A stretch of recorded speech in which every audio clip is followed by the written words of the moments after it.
think you guys are going to find this video really interesting, because for many of you, it'll be the first time you're seeing the power of LAKOR in action, and he goes off this game. I mean, he drops the mother of unholy beatdowns, although naturally, I'm not going to spoil if it's enough to earn his side the win.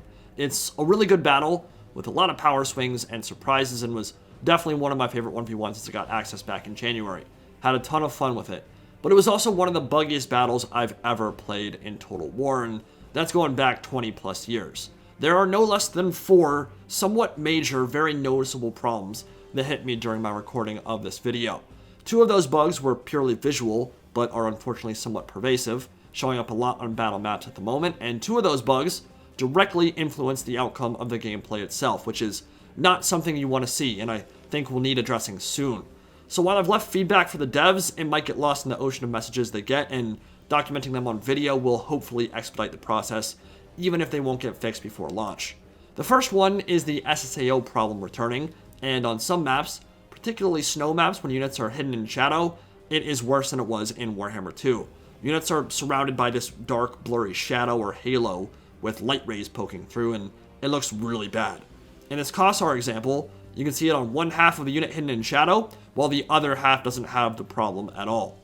The other visual issue is a flickering bug that seems to always affect certain battle maps. No matter how many times you load it, no matter how many times you go into the replays, it will show up if you do what I do here. And basically, if you move the camera at all, it can trigger. But it gets violently worse if you press N to zoom in, then move the camera around further. Both of these have been impacting my camera work pretty dramatically over the last few days, so I wanted to document them. The other 2 bugs on the gameplay side we'll talk about as they come up in the replay itself. So again, it's a very entertaining, hard-fought, and close battle, marred by some ugliness, and hopefully that will be ugliness that can be addressed soon after launch. Let's get into the action. LAKOR, the Lord of Torment, the Dark Master, blessed to become the very first mortal raised to the exalted rank of Demon Prince, cursed to become the errand boy of the Ruinous Pantheon, the Coronator, but never the Coronated. Last 8 millennia or so have been pretty rough for him, but he's back where he belongs now, leading the Demons of Chaos Undivided. And while some of you may have been disappointed with his skill tree in campaign, in battle he is a force to be reckoned with. Dude is a freak. Deliberately not going for a particularly try-hard build in this one, because Undivided can be difficult to deal with in 1v1s, simply because they can bring the best of everything and your opponent can't really game plan for what they're doing, but still have some powerful units at my disposal, and so too do the forces of Cathay, led by Miao Ying the Storm Dragon. So the Dark Master is everything you could hope for and more from a performance perspective, because he has an amazing lore of magic, a devastating stat line, and a whole suite of abilities that turn his survivability and killing power up to 11. Shadow Shroud gives him a 40% ward save for 30 seconds every 2 minutes, and he almost has as much health as a Great Unclean One, so he's a tanky boy. The Dark Master is a single target hex that reduces enemy melee attack by 40, which pairs great with Enfeebling Foe, essentially making enemy duelists hit like kittens. Add Pendulum and Akma's Mind Razor on top of that, and he can consistently control the damage output of enemy duelists for a huge portion of the game, while giving himself some wild combat steroids. And he has his Blade of Shadow, which will double his AP damage and grant him 40 extra melee attack permanently once he reaches his kill threshold. So as he kills, he gets stronger and stronger throughout, without even activating spells or abilities. He also has Regen from Lord of Torment, giving him more casting potential, and health the more he causes units to waver and rout around him. Very expensive and very potent Lord choice that blows most of the other Demon Prince picks out of the water, as he should. As for the army itself, went for a Nurgle theme in this one: 2 Plague Toads, 2 Plague Bears, 3 Nurglings, and a Soul Grinder of Nurgle, which is quite exceptional versus Cathay, and a bit of spice from the other gods out on the flanks. Screamers of Tzeentch and Furies for some backline harass, and the devastating Slaaneshi Cav. Seekers and Heart Seekers, hidden in the trees, ready to unleash their Soul Sent passive and usher routing units into a hellish afterlife. They'll be very important in this one. Across the snows come the armies of the northern provinces, with a Terracotta Sentinel in the vanguard, one of the best and most consistent rare choices in the Cathayan arsenal currently. And behind Shenlong Gundam is Miao Ying with Missile Mirror, Earthblood, and Wrath of the Storm. Did not elect to bring Talons of Night here, which is the only spell she can cast while in dragon form, but even when she's a human, she's kind of a beast, and those heals are very good when you decide to make a last game stand. 2 Iron Hail Gunners, a bunch of Peasant Archers and Spearmen, a horde of Jade Warriors, 2 Grand Bombard Cannons, and 2 Jade Lancers patrolling the rear. So as you'd expect, a well-balanced mix to get those harmony bonuses if possible, and not presenting any elite infantry so they can avoid getting pendulumed, which I always feel a bit dirty about anyway, so I'm not sure I'd do that unless I was already losing. You've seen it in action before. You know the Plague Hulk with its disease launcher is deadly, and it punishes the tightly packed formations of Cathay quite efficiently. So I can't really afford to sit back, let the gunpowder pick off my demons. I'll have to leave it to shoot for now, but I can't really waste any time trying to force them to come to me. I'm not going to win the artillery duel, no matter how much the Plague Hulk decides to kill. I don't have any heals to support my units either, so if the cannon starts sniping my important stuff, they'll just have to suck it up and try not to crumble. And my Plague Toads are feeling their wrath currently. Normally they'd be quite good backing up Nurglings or Plague Bears in the grind, but they're not particularly fast either, and my army, my advance in general, will be quite slow. Soul Grinder tried to snipe out the artillery for a little bit, and after that volley I pretty much just said, probably not worth it. Maybe it can destroy cannons, given enough time, but I think I'll be better off shooting into halberds or archers or pretty much anything else. In my experience, fielding a Tzeentch front line is the most cost-efficient way to play against the widest variety of races, but I wanted to see how Nurgle infantry would fare when supported by elite Demonette Cav and some flying support from Tzeentch and LAKOR. So I believe only Khorne, the Blood God, is unrepresented here, and he's filled with unrepentant rage at such a transgression. Beautiful volleys from the Soul Grinder into the flank of the Jade Warrior halberds, but my poor Plague Toads are being pummeled into submission, and they shan't see the morn. Yeah, they're being utterly destroyed on the way in. Great focus fire from the cannons, and really smart too, because Cathay wants to make sure that his box does not break down, and the fastest way for the Jade Warriors to crumble is if the Plague Toads are allowed to munch and crunch happily with infantry right in front of them. Really smart play to turn your fire towards them and give them a one-way trip back into Nurgle's Grand Garden. Now, this is the first of the major bugs on the gameplay side. LAKOR's Randy for some monster dueling, and with Dark Master, Enfeebling Foe, and Shadow Shroud, it's a fight he can win convincingly. But already, you can see the issue. One of the biggest problems with combat at the moment is that flying units, particularly single entities like Bloodthirsters or Demon Princes, but also units like Longbow Riders, attempt to land in the area currently occupied by the unit they're attacking, especially when that unit is a large monster like a Terracotta Sentinel. The result is that they get stuck in this limbo state, half landed, half flying, jittering in place, unable to attack or be attacked.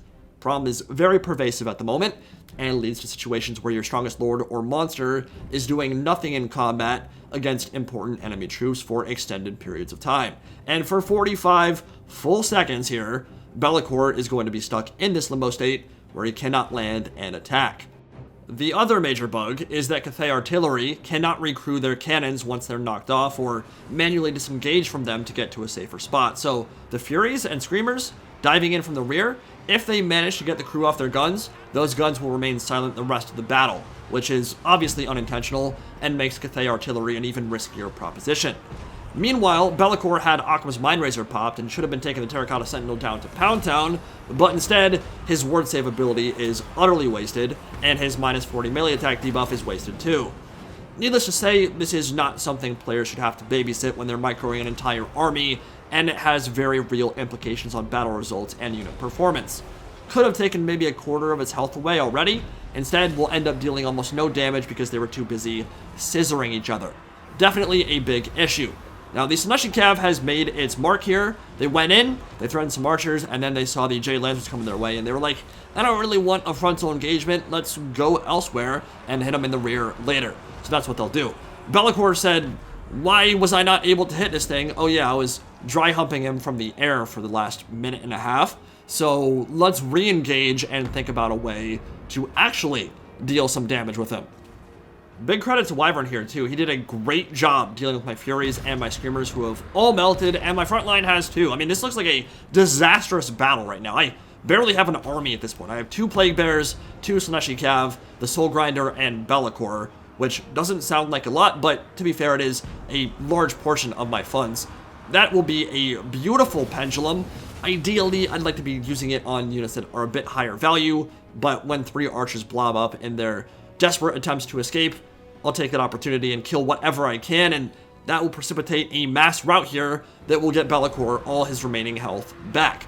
Because of the ability we haven't talked about yet, Whispers in the Darkness, which strips away immunopsychology and lowers leadership by 8 in an AoE. So he's a terror bomber himself. He will take away your immunopsych, he will strip it away, and he will force you to run, and he will heal off that running. So, as I said, LAKOR is a bit of a monster when he is not copulating with a Terracotta Sentinel in the air. He is also far from the only unit that has that problem. In fact, it will rear its ugly head again this battle with another character.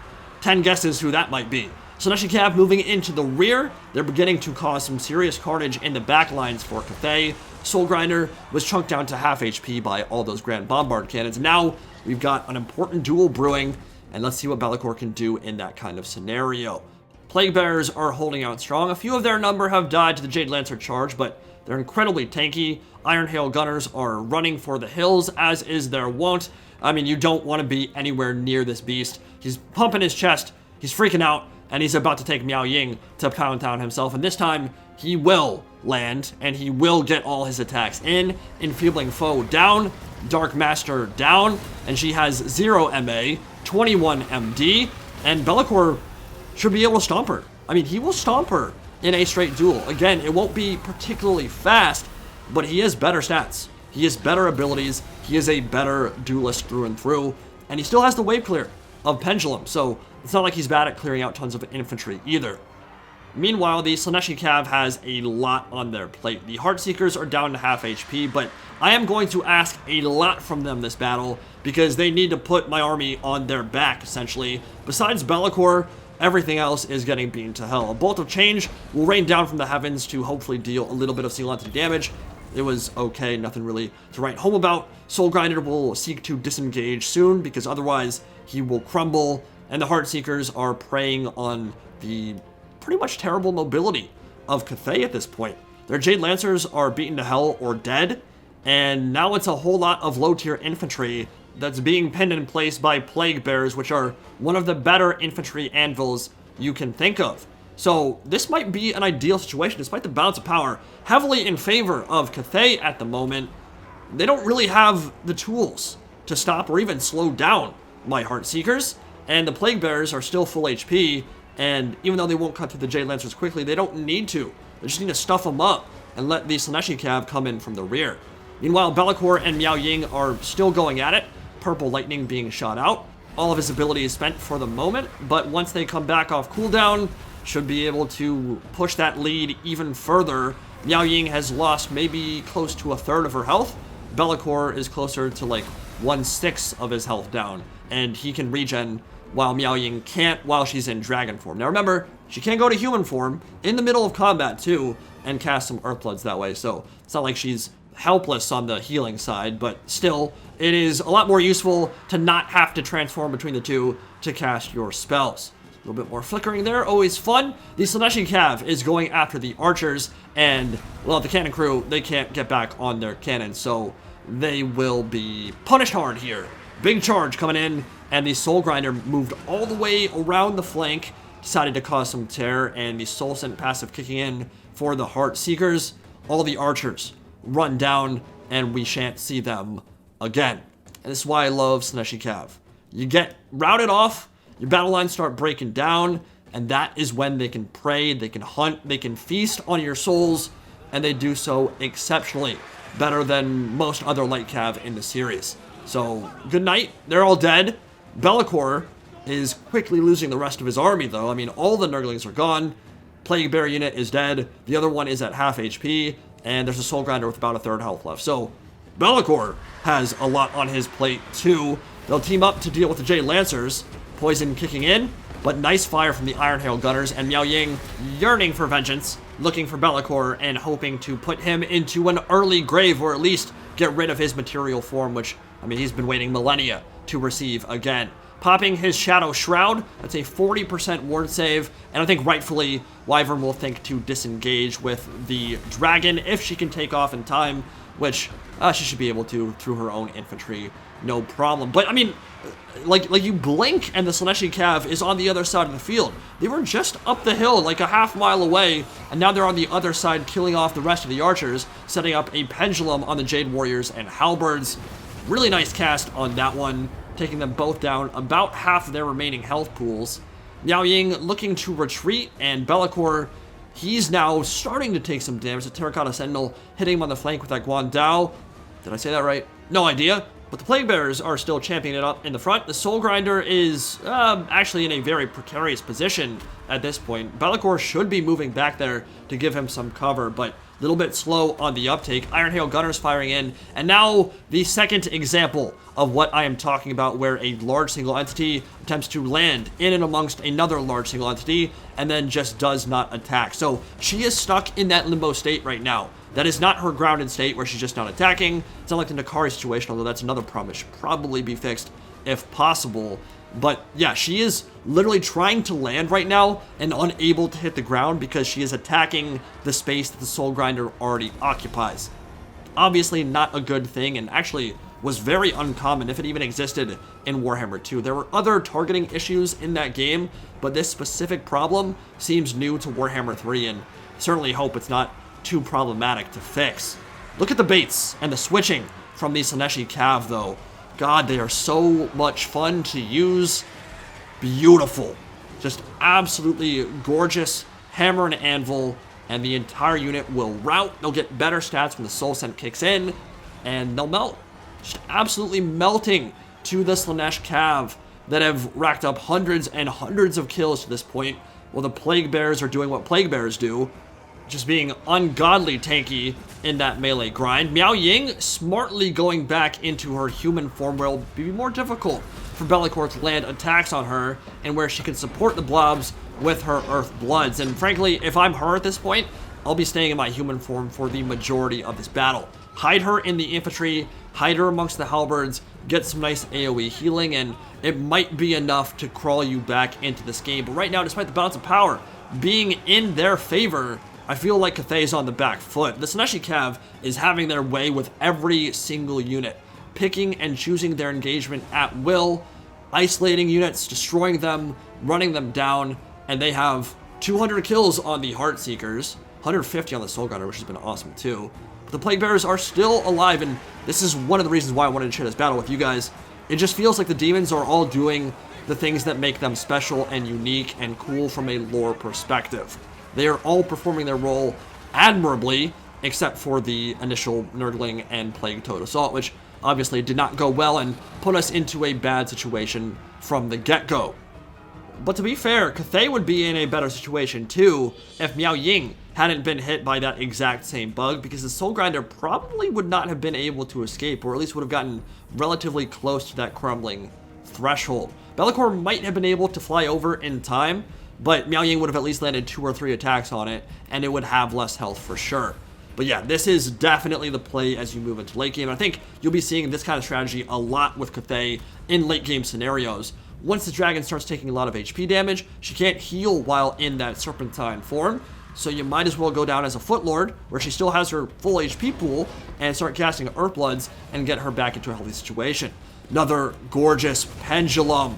Every time they line up, they get punished. That one didn't deal quite as much damage as some of his others, but it's not all about the killing. Yeah, sure, it's amazing in that role. We've already seen that, but it also gets formations out of position. It forces the Cathay box to reposition, and that is when the Slaanesh Cav and LAKOR can really prey. Once they cannot get their Harmony buff, once they can't protect their own flanks, they get run down, and slowly but surely, the grind has isolated and picked off unit after unit after unit until the Cathayan army is just dwindling. And LAKOR stats have skyrocketed. I mean, dude has 102 melee attack, 800 weapon strength base. Base now, because of that Blade of Shadow. 248 kills, all of that went into his MA and weapon strength. His leadership was also over 100 for a minute there. So, I mean, even without his buffs, which we've already seen, there are some crazy ones, just straight up dueling Miao Ying right now, he would straight up dumpster her, and also the Terracotta Sentinel, but they have infantry support, which is a luxury the Demons of Chaos do not at this point. And the Heartseekers and Seekers of Slaanesh they've been dragged down over time. Even with a good positioning at this point, they're probably 1 or 2 engagements away from just completely losing fighting effectiveness and crumbling out. But they can prey on the peasant spearmen, who are out of the box, just being thrown to the wolves. Their bonus restores might get them a couple kills, but again, anytime a unit becomes isolated, they need to hunt them down. It's important. Soul Grinder can't really be used for anything else. He already used all his ammo, and he's been awesome. So he'll take the focus fire, the brunt, while the Terracotta Sentinel moves in and tries to finish him off for good. LAKOR with his Shadow Shroud, 40% ward save, Slanesh Cav coming in from the rear, and we've got the finale ready to pop off. Dark Master, minus 40 melee attack on the Terracotta Sentinel. Soul Grinder, maybe close to death. Oh, that's unlucky. The fact that he has minus 40 MA and still landed that attack, that hurts a lot. Crumbling on the Soul Grinder, but an army ability kicking in just in time, and guess what it is? Relentless Rage from Khorne, the Blood God's Blessing. He smiles upon LAKOR and on this Soul Grinder of Nurgle, making it unbreakable, and entities cannot die while that is active. So for 8 more seconds, the Soul Grinder cannot disappear and will land some attacks during that time. Finally, it will expire, but that bought me precious seconds and might be enough, but another Earthblood, multiple Earthbloods coming out of Miao Ying in the late game. The Exalted Heartseekers and the Seekers of Slanesh, well, they're running out of steam too, charging into the back of the Halberds and might be able to cause a mass rout on this side. LAKOR going in for a final duel, but Miao Ying is back up to full HP, and LAKOR is running out of units to rout and waver and regen off of. LAKOR swinging heavily in the favor of Cathay, and she's back into dragon form now. A good time to unleash it too, because the demons are crumbling, and this game will go to the Kingdom of the Far East, the Kingdom of the Dragon. Really fun battle with a ton of swings back and forth. The Wyvern Gaming will take this one. LAKOR will get some final hits in to pad his stats, but in the end, it was a little bit too much. So, super entertaining battle. Really enjoyed it. Like I said, one of my favorite 1v1s I've played since I got the game like a month ago. Yeah, I mean, I felt like this one was pretty special, and it was a great showcase for LAKOR, who got 261 kills and 4,000 damage value. So if you were a little bit upset that his skill tree didn't seem unique enough or strong enough, well, at least you know that his combat performance is quite exceptional, and he's a beastly lord. A beast. And honestly, I could have even used him better this game. There were a couple moments, like in the end game there, when the Slanesh demons charged in for that final time. I probably could have avoided the Sentinel and Miao Ying and gone over to that side, caused a mass rout, and gotten some more regen for him. I still don't think it would have been enough to give me the victory, but then again, I don't really know exactly how the burst healing works for him and how much health he can get back from causing those units to rout and waver. So maybe it would have been enough. I was certainly nowhere near the healing cap, and it would have been interesting to see what would have happened when I got those Whispers in the Darkness activated. But Soul Grinder of Nurgle, amazing that battle, 150 kills, 1,500 damage value. Like I said, LAKOR 4,000, Heartseekers and Seekers both over 1,600 damage value, and crazy kills, 277 and 236. The rest of my army, well, one of the Plague Bearers, 222 kills. They were awesome. I didn't use my Screamers or Furies particularly well. I wanted to get rid of the artillery, and they were wrecking me, so it made sense to go in, but I don't think I needed to send the Screamers in. I think I could have held on to them, and if I had them fighting alongside LAKOR in the late game, she would probably have never even gone into dragon form to begin with. And I think maybe having the Screamers around for a lot longer would have been enough to give me the win, or at least make it even closer. The cannons were awesome. I mean, 1,400 damage value, did really good DPS against both the Soul Grinder and to my Plague Toads, which were just deleted from the game outright at the start. But of course, the bug that prevents them from recrewing certainly hurt Wyvern here, and it also hurt him when he attacked the Soul Grinder and was not able to land an attack. We both were impacted heavily by that bug. So certainly one that I hope CA can address moving forward relatively quickly. But an awesome battle. Hope you guys enjoyed it, and GG to Wyvern. Link to his channel will be in the pinned comment below. I will see you all in the next video. Enjoy the Super Bowl. Peace out.